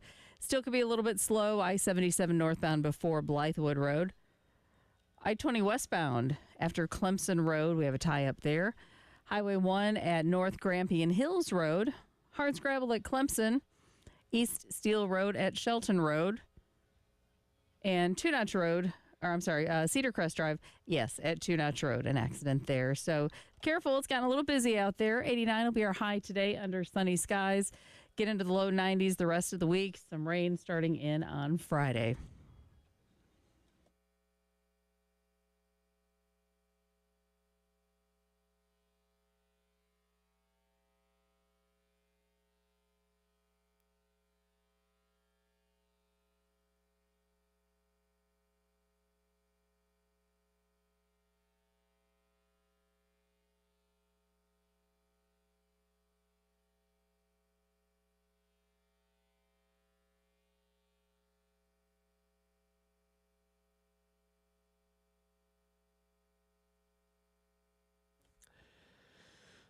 $8:17 here as we get you up and get you going on your Wednesday morning. A reminder, tomorrow, Preston and I, will be over at The Nest, 1331 Gadsden Street in the Vista. So if you're traveling around down there, stop by and see us. 6 a.m. to 9 a.m.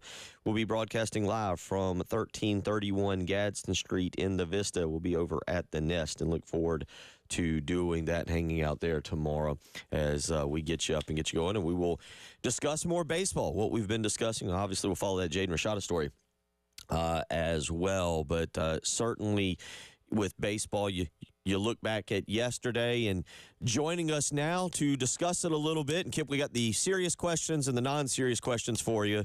And I know you're traveling this morning. Welcome in. Preston, I do need to know, you're about our age. When did we start using the word oppo to describe a home run? Have you got that for us? Ooh, oppo taco, probably, I don't know. I mean, might have been when I was in college.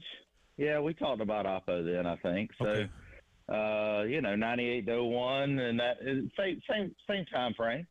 Okay. We're not getting that old. Okay. Okay. I feel a little bit better. I feel a little bit better hearing that. Yeah. My second question, let me preface this. They wore my favorite uniforms yesterday. What is your favorite Carolina uniform? Ooh, that's a tough one. I really like the pinstripes. Okay. The white with the black pinstripes, and I love wearing that jersey. That was probably my favorite. There's the difficult portion of the segment. There you go. Yeah, no kidding. Yeah, you're stumping me now. Yeah, there's the difficult portion. Let's go with something non-South Carolina related real quick. And I mentioned a second ago, you've got a young son who is participating in travel baseball. I don't know how much with your work you were able to follow this situation with Summerville and Lexington and the pitch count. I've spoke with you off air at times. I know how you feel about travel baseball and high school baseball and the amount of wear and tear on the arms. What's your thought on these pitch counts and trying to protect kids to get them to college as pitchers?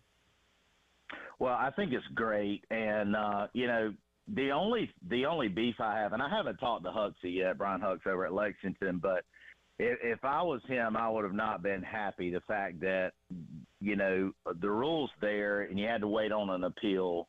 And I know what it's like as a baseball player when you get into a rhythm and a routine, and Lexington was rolling, right? So they're ready to start the series on Saturday. Now, all of a sudden, because of an appeal of a rule that's black and white, it's in there. I mean, rules are there for, and I understand there's exceptions to rules, and I get that. But this was just something that the guy, they broke the rule, and unfortunately, the coaches either didn't know the rule or they decided to. I can't imagine. I just think they had to not know the rule because, if you break it, the day and age of folks watching the Game Changer and paying attention, I can't imagine that. But for me, the result of these rules, I think, is a good thing because kids, unfortunately, sometimes, especially come playoff time, you put coaches in a really tough position because they're wanting to win, obviously, and sometimes they just end up overusing pitchers. And so I think it's a good rule. Yeah, it's obviously it is unfortunate for Somerville. It's even unfortunate for Lexington, as you just pointed out, because of having to wait. But now we'll get this 5A championship series going tomorrow night at Lexington, Friday night down at Ashley Ridge. Let's switch back over South Carolina baseball now. And Kip, what have you seen? What feels like, I don't know if it's fair to say the bottom fell out, but there was definitely struggles down the stretch. Mark Kingston trying to almost define roles. What was your opinion of pitching coming down the stretch at the back end of the season? Well, first of all, you played Georgia and you played Tennessee. And Georgia, at times this year, has been, they're a top 5 offense in the nation. And then you face Tennessee at Tennessee, a place that's extremely tough to play. And and you did that in back-to-back weeks. So I get that. I understand that unfortunately, that's part of the schedule. That's why, the playing in the SEC is absolutely the toughest out there as far as schedule's concerned in conferences. But for me, the biggest thing is, and I hope folks understand where I'm going with this, but when you look back at what happened with Scotty Scheffler gets arrested. His mind is just blown. It's like, what is going on here? I get arrested. And then I don't know if you guys saw this, if the folks that aren't golfers might not have seen it, but all the announcers talked about how that was going to affect his routine, how that was going to affect, okay, he's getting ready to play in the PGA Championship, second round, and he gets to the course 52 minutes prior to his tee-off time. So he has a routine that he's used to, and it's to the minute. If you think it's not to the minute, you don't know you have no idea. I can guarantee you certain guys in certain positions, especially even in basketball and football, I guarantee you, Preston, when you were playing, you had it to the minute of what you were doing prior to a game, whether it's what time you start drinking coffee, what time you have your pregame, what time you go to the bathroom, what time you shower, everything. Yes, sir. So the fact that was a major discussion for Scotty Scheffler, it goes to my point of, unfortunately, there are 0 roles that I know of with the South Carolina pitching staff. And, these kids are human. Now, can you press the right buttons and it all work out? Man, I sure hope so, because as y'all know, I'm the biggest Gamecock baseball fan there is. Eat, sleep, and drink them.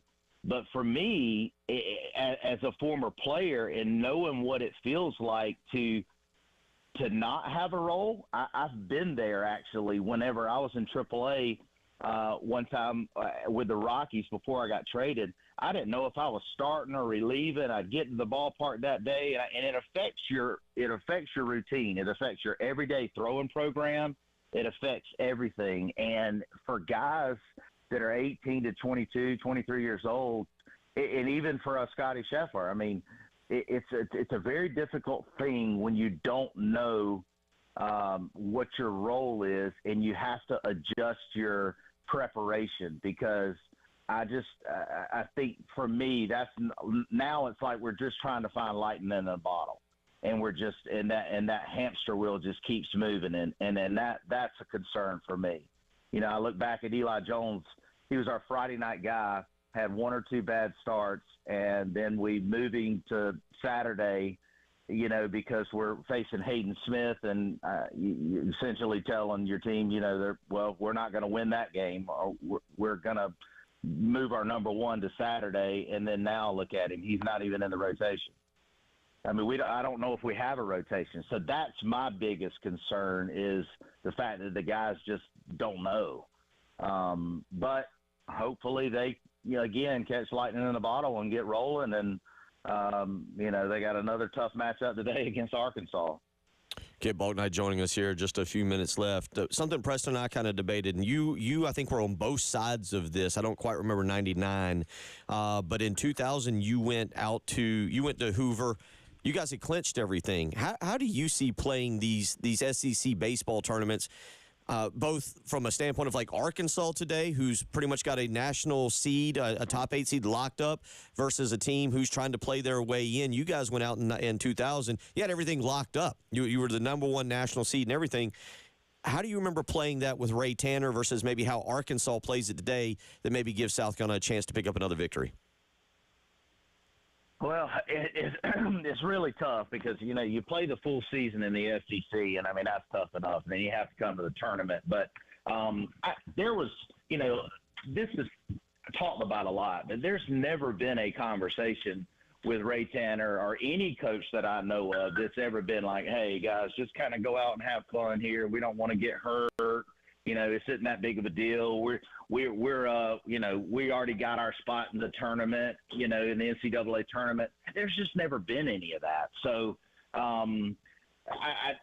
it's a really hard question for me to answer, but I do know that this game is certainly more important for South Carolina than it is Arkansas. And is there a realistic advantage to, if you do kind of go home early, you get to rest some of the arms and be set up for the weekend? Yeah, but having said that, you look at former teams like the Rockies, they went off and played great and ended up winning a series in 4-0, and then they had to sit and wait for about, I think, 6-7 days. Waiting in baseball is not normally a good thing. Baseball's a routine thing, and it's just so for me, I think this will be a great time for South Carolina to get hot, and we saw yesterday. I mean, the bats were awesome, and 3 home runs in 1 inning. That was pretty impressive.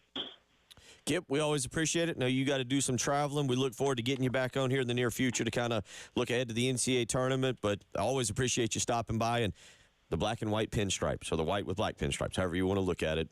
Kip's favorite jersey. Preston goes with the gray and black. Love them. There you go.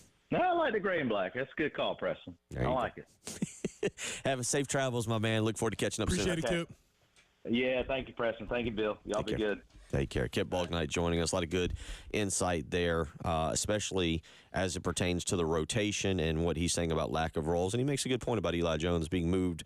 I hadn't thought about that, changing that, going from that Friday night starter to Saturday, and now you've seen his struggles. We'll get into that a little bit more. Fill back out on this Jaden Rashada stuff and a few other topics that Preston wants to get into. We'll try and get all that in here with about 30 minutes to go. You're listening to The Early Game.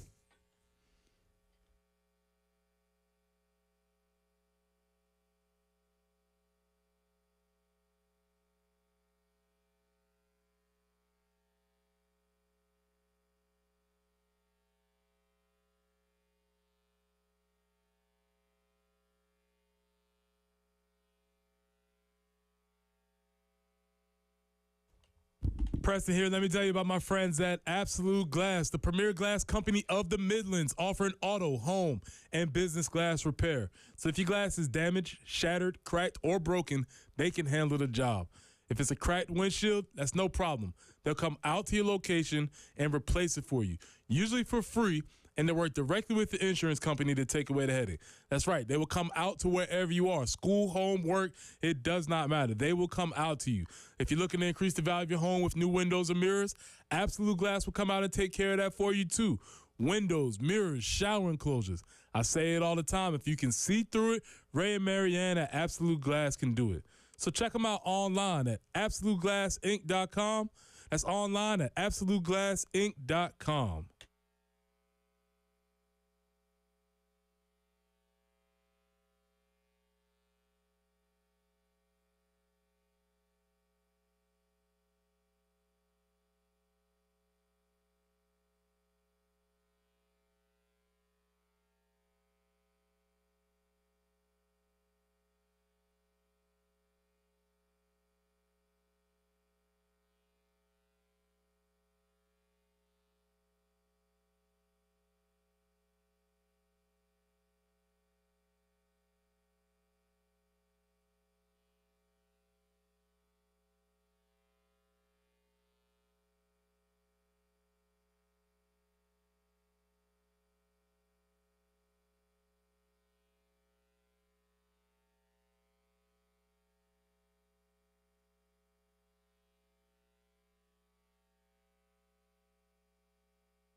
Still a few things out there to keep an eye out for. Universal Drive at Garner's Ferry Road, Leesburg near Trotter. Also an accident. Highway 1 at North Grampian Hills Road.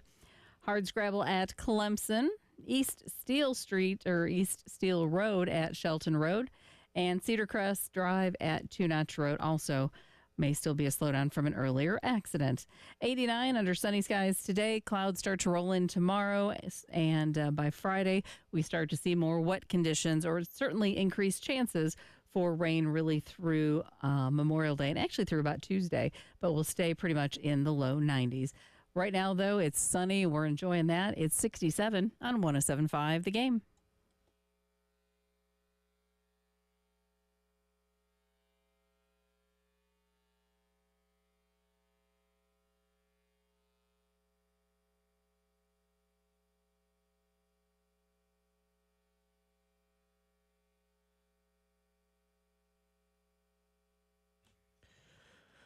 Thank you to Kip Balknight. Always appreciate his insight joining us this morning as we talked a little bit about the pitching in South Carolina, again set for a roughly 2 p.m. start today in Hoover against Arkansas. As far as we know at this moment, South Carolina has not announced a starting pitcher. Again, Mark Kingston addressing that yesterday in the postgame press conference, basically saying he would get with Matt Williams and kind of thought it may very well be kind of by committee again for the Gamecocks later on today. But again, not at least post-game yesterday, not announcing a starting pitcher. His exact words, I would not be surprised if we use a very similar strategy, try to get guys in and out. It's been successful for us, and it was again today. But I also think we have to see how the game's going and developing just like we did today. I'm not ready to tell you who will start the game tomorrow. So that was, again, that was Coach Mark Kingston yesterday referring to his starting pitching. Arkansas, I don't think Dave Van Horn has made it official, or at least I've not seen it this morning. The expected starter, however, is Ben Bybee, who enters this game 2-1 on the season, had 9 appearances, started 6 games for the Razorbacks, has a 6.0 ERA this year. He's only thrown 24 innings, Preston. He's given up 26 hits, 18 runs, 16 of them earned, 31 strikeouts, and 9 walks for Ben Bybee, who is the expected starter today for the Razorbacks. 803-404-6100. Let's talk a little college football for just a second in South Carolina. Last night, Shane Beamer was at a welcome home event in Myrtle Beach, and one of the things he talked about was the offensive line guys sticking around during the month of May. Here's what he had to say. It's huge, and most of them did. I mean, I was in the weight room yesterday and you know, saw Tree and saw Ja'Kai and whatnot, saw Trevon, you know, so many of those, Cam Pringle, I think they've all been there bits and pieces. We don't want to hold them hostage in the month of May. I want them to be able to get away, but they're strictly there on their own. I mean, it's completely voluntary, but they've done a great job. We're fortunate, Wes, in that we got, you know, all those guys come back, and you got some older guys and Vershawn Lee and Ja'Kai Moore, who are older guys and really kind of taking charge, and they're hungry to have a good year and know that it's important for them to take a step in the month of May and get an edge maybe on other offensive lines across the country that weren't on campus and together in the month of May. So I'm really excited that they decided to stay and were around for the most part. They were able to get away for a little bit, and some of them are still away. That's great. But I think that they were able to take a huge step. I think I've talked about it before, with some of those offensive linemen, you worry about them going home and not laying around all month and not doing anything. But laying on your mom's couch is a little bit different than being in the weight room every day with us in Columbia. And you worry about them going home and maybe getting out of shape or putting on too many pounds, where now they come back at the beginning of June and it takes them 2 weeks to get that weight off and get back in shape. That won't be an issue. They'll be able to start workouts on Tuesday morning and hit the ground running and be in a great position physically because of what they did in the month of May. What do you take? Absolutely 100% ding, ding, ding, ding, ding. There's 2 people that need to worry about this: offensive linemen and defensive linemen. This is the issue. You may not understand the amount of damage that you could do in 4 weeks off. You send an offensive lineman home for 4 weeks, they left at X, they're coming back at X++. It's just what it is.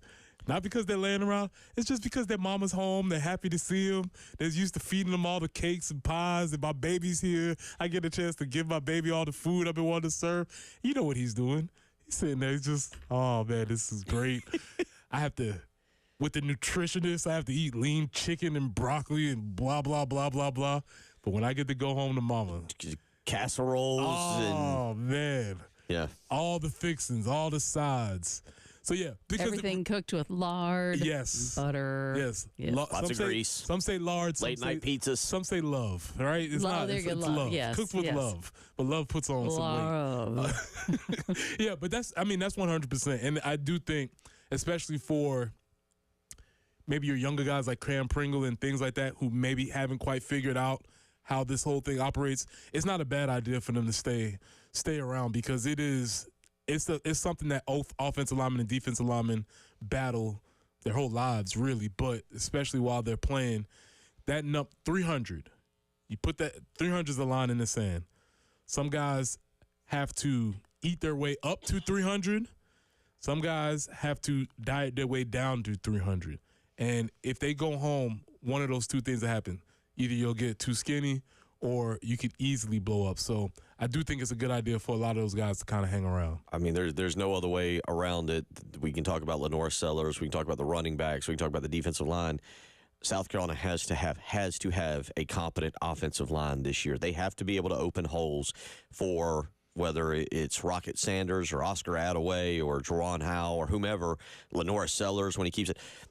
That is the biggest thing for South Carolina. Lonnie Teasley will be under a lot of scrutiny this year for how that line plays. That's why I wasn't real thrilled about dividing them, or why I didn't feel like I would be real thrilled about dividing them up during the spring game instead of putting what you would deem your best five out there. If you wanted to draft guys around them, that was great.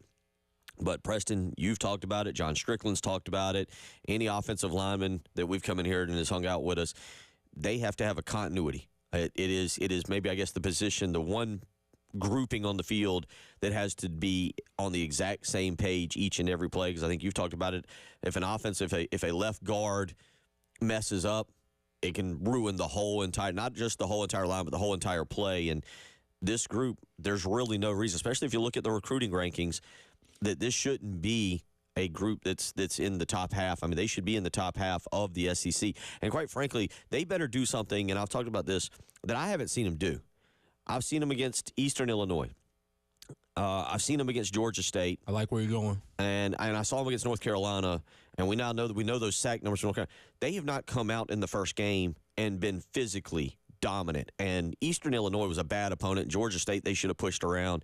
And we may or may not have made excuses. Well, those are fast, quick twitch defense. Oh, look at them. They're undersized guys.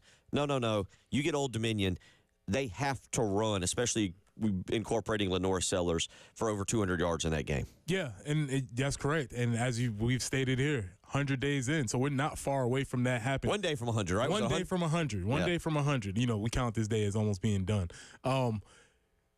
There's not far away from that happening. And for offensive linemen and defensive linemen, but offensive linemen specifically, that going home in May, putting yourself back 20 pounds, not being able to make your runs, that could really set you back. And then, like Shane said, he give him credit. He tried to be easy on him. He's like, I'm not saying they're laying around on the couch. Yes, they are. That's exactly what they're doing. They're laying around on the couch, drinking juice, just hanging out, just relax. Sleeping in. Nobody gets to 310 by accident. It doesn't just land there, right? So that is the thing. So having them around, it is very important for them to start making those physical transformations and turn themselves into a physical unit, because we have not seen that out of this unit in the Shane Beamer era. And look, again, I know he's the tight ends coach, but you've got a guy over there, who I can imagine might walk through the weight room a time or two and be like, you're a little too thick, you're a little too thin. We're not going to be able to pull you on the pin and pull. You might want to pick that up. Let's go back and work on some fundamentals here. There's a lot there that should make this offensive line group better this year, including a mobile quarterback. But I'm with you. And keeping them here, we'll continue to see. We'll maybe try and get to one more Shane Beamer clip here as we wrap it up. We'll come back, wrap up the program again. We had a winner in the FCU Grand Slam giveaway. We finally had a winner, Philip Madison. Congratulations, $1,350. If you know Philip Madison, Well, you've got his phone number. You can track him down. And I love the fact that he was listening. He heard his name. I mean, yeah, that's gold. Good day. That was awesome. Day. That was awesome. Yep, 803-404-6100. You're listening to Bill Gunner, Preston Thorne, Jen Jensen. It's the early game.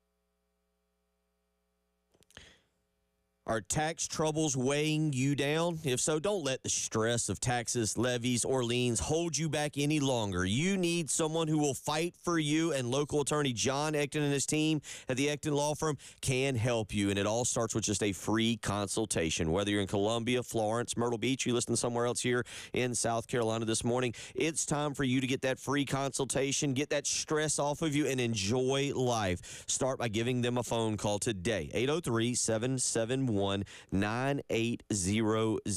Ecton Law Firm has a local team dedicated to resolving your income or business tax issues for good. They understand the challenges you're facing, and that's why they are ready to offer you the peace of mind that you deserve. So call today and line up that free consultation, 803-771-9800. You can visit them on the web, EctonLawFirm.com. That's ECTON lawfirm.com. Call Ecton Law Firm today. Tell them Bill Gunner sent you.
Bill Gunner for Mid-State Roofing. For nearly 30 years, Larry Leitner and Mid-State Roofing has continued to be the proven leader in the roofing and waterproofing industry. And with summer thunderstorms just around the corner, meaning heavy rain and some of that hail that could come through during a summer storm, it's time for you to line yourself up a maintenance contract. 24 hours a day, 7 days a week, Mid-State Roofing is ready to help put you in a maintenance contract. You'll speak with an on-call technician or a Mid-State Roofing staff member during hours. Just start with a phone call today. 803-356-1919. Again, that's 803-356-1919. From high-rises to hospitals, manufacturing to industrial, Mid-State Roofing designs and installs bonded systems with a protective guarantee that keeps your operation dry and running long into the future. Make sure you give them a phone call today, 803-356-1919. Tell them Bill Gunner sent you.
Yeah, I don't think there's any question, and those are some conversations that I've had with Coach Tanner and Chance about, short term, long term, how it could affect certain things, and there's going to be an impact is going to be felt. Let's just be real, and not to the point where it changes how you do things day to day, big picture. But if there's areas where you can adjust and tweak in order for to be better in the long run, certainly want to be able to look at doing that. But there's a lot of things still to figure out how this whole thing shakes out. And we're on an SEC head coaches group text, and there's a lot of that's been entertaining the last 24 hours to say the least, talking about that stuff and some of the stuff that's coming, and just trying to different ideas and thoughts and things like that as well. So it's certainly interesting times and new times for all of us. That's Shane Beamer. I got to admit, I'd like to see the transcript of this SEC coaches group text. He was asked last night about potential new NIL laws affecting the athletic budget, and it's the Wild West, Preston Thorne. I still want to go back to that group text and see how that thing's kind of working out. But we've talked about a lot. We will continue to follow this Jaden Rashada story. This is, I think, one that you've got to follow a little bit closer and see what path it leads us down to, maybe with more regulation as to what they're trying to do, more rule. I don't know. Rules and regs, you need them. We need them because we've found out that when you have people who either have or think they have money, there's no limits on what they will do to get what they want. And in this case, they want wins on Saturdays. Yeah, and it's going to be kind of an interesting situation again. The lawsuit has been filed. That was really the NIL portion of it. There's another portion with the Jaden Rashada stuff that he's at Georgia. He's suing Florida and Billy Napier. Obviously, he's not expected to start this year. That's Carson Beck's job. But Florida and Georgia still do play each other. Whole new meaning to the world's largest cocktail party. Going back to that SEC group chat, I'm assuming that's Billy Napier's not on that. So let me just be clear. Kirby Smart's not. No, Kirby's there. It's because really? it's Kirby, Shane, Lane. All of those guys have a click. And then you think Mark Stoops? Stoops not on it either. So when he says that, I'll be clear. Everybody's not on that because that's how group chats work. They allowed Sarkisian in? Yeah, Sark's in it. Okay. Sark's in it. But very clearly, Kirby, if Billy was on, he'd be like, Kirby, what's up? Yeah, you think he goes at him in the group chat? Yeah, like, bro, what you doing, man? And Kirby just throws the hands up emoji. Like, I don't know, man. I don't know what to tell you. It's crazy what kids do these days. I don't know. They accept $13.5 million contracts and don't get paid. I don't know what they do. 803-404-6100. There was a day and age where this was a lot more simple. Let's go out to the Love Chevy phone lines for the final word. Ray wants to weigh in on that. Ray, how you doing this morning? Hey, good morning. Good morning. Yeah, I just want to discuss about what you were talking about earlier in our earlier segment about SMU back in the 80s and Eric Dickerson. And the whole thing in that part of the country was A&M would provide a Trans Am, Texas A&M. Texas had the burnt orange colored Corvette, and Oklahoma had the candy red apple Corvette. And A&M had given our promise to give Dickerson a Trans Am. Well, they took it back and everything because you couldn't do that. But could you imagine today if you had a player like an Eric Dickerson, a generational type of running back, and you said, yeah, you come to our school, we're going to give you a brand new sports car. Back in those days, that was totally egregious, almost illegal-like and all that. But could you imagine a kid of that talent now saying, is that all you're going to give me? Is that it? So it just shows you how things have totally changed. And it'll be interesting to see if any of these back lawsuits really persist. And really, I'm against that type of thing. But in this case, athletes are so taken advantage of. And I don't want to hear this crap that they're giving a free education. Well, that's true, but that's not even pennies on the dollars for money that they brought in. But it's always a good show, and thanks a lot, guys. Appreciate the phone call. Appreciate it. Yeah, it's the times they have changed, and I think the times they are about to change even more, to be honest. We'll see. Maybe nothing comes out of it. Maybe this ends up being like the NCAA basketball investigation years ago, and nothing ever evolved from that. But there's a lot of stuff out there in terms of how that went down, and it's not just Florida and Miami doing that. Yeah, it's widespread. I think this might, I would say this might be the seediest of that. Who knows? I do think this lawsuit puts people on notice that if you've been doing things improperly, you probably should be a little bit nervous because people are coming for you. We've got two things to wrap up the program right here. Gamecock Larry has sent in a baseball pitching prediction, Jen. He says Eli Jones is going to get the start. Okay, there's that. And this will be more tomorrow in the Corley Pool Solutions Checkered Flag Challenge. I'm going to need to know more. Ricky Stenhouse Jr.'s father, Ricky Stenhouse Sr., suspended indefinitely by NASCAR. What did Pops do? Fighting, man. We'll get more into that. Some owners smacking some lips now. Nice. NASCAR's trash talking. We'll do it tomorrow. Y'all take care.